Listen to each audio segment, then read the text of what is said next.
তাহলে সব কিছু অবৈধ করে দিতে হবে, বিগত সরকারের সমস্ত কিছুকে অবৈধ ঘোষণা করতে হবে। উনি শেখ হাসিনা সরকারের অবৈধ নির্বাচনের বৈধ মেয়র হিসেবে নিজেকে ঘোষণা করার দাবি জানিয়েছিলেন। জি বলেন, বিরোধী দলের চিফ হুইপ মাননীয় স্পিকার, আপনাকে ধন্যবাদ। একটি বিষয় আপনার দৃষ্টি আকর্ষণ করছি রেকর্ডের জন্য।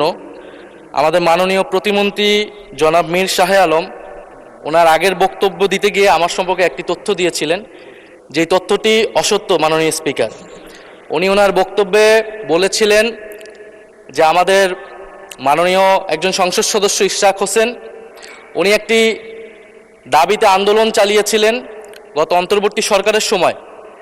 উনি শেখ হাসিনা সরকারের অবৈধ নির্বাচনের বৈধ মেয়র হিসেবে নিজেকে ঘোষণা করার দাবি জানিয়েছিলেন। এবং আমার যতটুকু মনে পড়ে এই আন্দোলনটি বা ওনার এই দাবিটি ঘটেছিল 2025 সালের মে মাসে, যেই সময়টা আমি অন্তর্বর্তী সরকারের কোনো অংশ ছিলাম না। আমি অন্তর্বর্তী সরকার থেকে 2025 সালের ফেব্রুয়ারির শেষ সপ্তাহে পদত্যাগ করেছিলাম।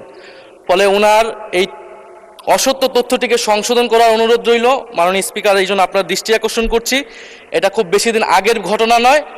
কারণ ওই আন্দোলনের পরে ওনার মনে থাকার কথা, উনি যেই ট্রফির কথা বলেছিলেন, ওই আন্দোলনের পরে অন্তর্বর্তী সরকারের প্রধান ডক্টর মোহাম্মদ ইউনূস লন্ডন বৈঠকে গিয়ে মাননীয় সংসদ নেতার কাছে সেই ট্রফিটি দিয়ে এসেছিলেন।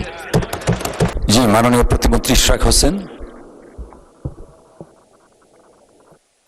মাননীয় স্পিকার, কার্যপ্রণালী বিধির 274 ধারায় আমাকে ব্যক্তিগতভাবে উদ্ধৃতি দিয়ে একটা অসত্য মন্তব্য করা হয়েছে, যার পরিপ্রেক্ষিতে আজকে আমি এখানে দাঁড়িয়েছি। আমি শুধু এই কথাটি বলতে চাই যে যদি অবৈধ নির্বাচনের অবৈধ দাবিদার আমি হয়ে থাকতাম, তাহলে ওই সময় বাংলাদেশের সর্বোচ্চ আদালত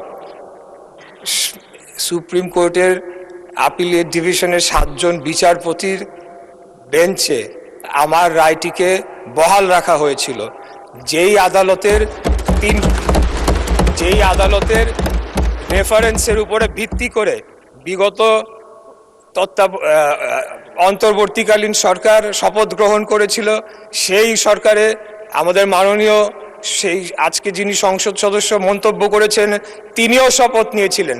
তাহলে সব কিছু অবৈধ করে দিতে হবে, বিগত সরকারের সমস্ত কিছুকে অবৈধ ঘোষণা করতে হবে। যদি বলা হয় যে আমার ওই রায়টি অবৈধ ছিল, কারণ বাংলাদেশের এইপেক্স কোর্ট সুপ্রিম কোর্টের অ্যাপিলেট ডিভিশনের 7 জন বিচারপতির বেঞ্চে আমার রায়টিকে বহাল রাখা হয়েছিল। অতএব আমি এটার তীব্র প্রতিবাদ জানিয়ে আমার বক্তব্য শেষ করছি। ধন্যবাদ সবাইকে।